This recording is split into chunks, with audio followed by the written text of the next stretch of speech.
আজকে চলে এলাম আমি তোমাদেরকে একটা অভিশপ্ত বাড়ি দেখাতে।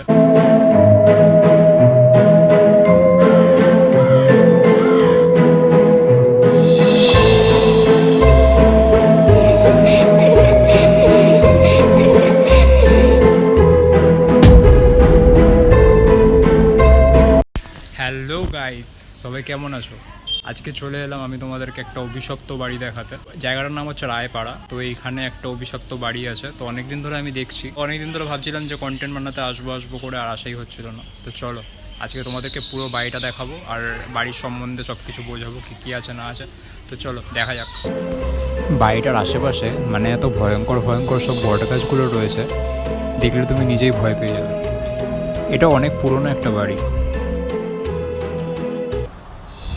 এটাই হচ্ছে গাইস সেই পুরনো বাড়ি, আর বাড়ির নাম হচ্ছে নন্দনকানন। আর দেখো মানে বাড়িটার কি অবস্থা, পুরো চারিদিকে এত নোংরা হয়ে রয়েছে। ভাবতে পারছো এখানে এক রাত থাকতে পারলে 2 লক্ষ টাকা পেয়ে যাবে তুমি। এটা হচ্ছে জানলা, মানে এখানে দরজা সব বন্ধ হয়ে গেছে, শুধু এই একটা জায়গায় আছে এখান থেকে ভেতরে যাওয়ার জন্য। আর এদিকে একটা বাগান টাইপের রয়েছে, দেখতে পাচ্ছ সবাই।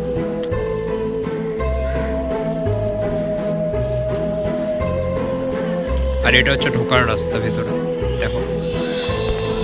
এখন যে দোতলাটা দেখতে পাচ্ছ, তোমরা কি জানো এখানে ওঠার সাহস কেউ করে না। এমনকি এই দোতলা ওঠার যে রাস্তাটা আছে সিঁড়ি, সেটাও বন্ধ করে দেওয়া হয়েছে। সো গাইস, দেখতেই পাচ্ছ এটা হচ্ছে সেই অভিশপ্ত বাড়ি।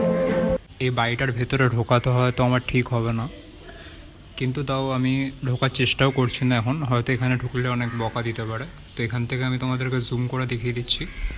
তো এই দেখো সেই বাড়ি, দেখতে পাচ্ছ।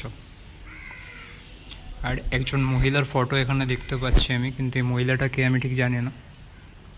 তো দেখো পুরো ভাঙা ছোড়া বাড়ি, এটা অনেক দিনের পুরনো একটা বাড়ি। আর সামনেই সোজা একটা দরজা দেখা যাচ্ছে এখান থেকে। আজকে আমি কিছুটা বানালাম, যদি কোনোদিনও সম্ভব হয় তাহলে একদিন এসে পুরোটা কভার করব আমি। সো গাইস, তোমরা দেখতে পেলে যে তোমাদেরকে পুরো জায়গাটা দেখালাম আমি। তো ভালো লাগলে অবশ্যই চ্যানেলটা সাবস্ক্রাইব করো, আর কীরকম লাগলো কমেন্টে জানাতে ভুলো না। তো আজকের মতো টাটা। আর যদি পারি তো কোনো দিন এসে এই জায়গাটাকে পুরো কভার করব। টাটা।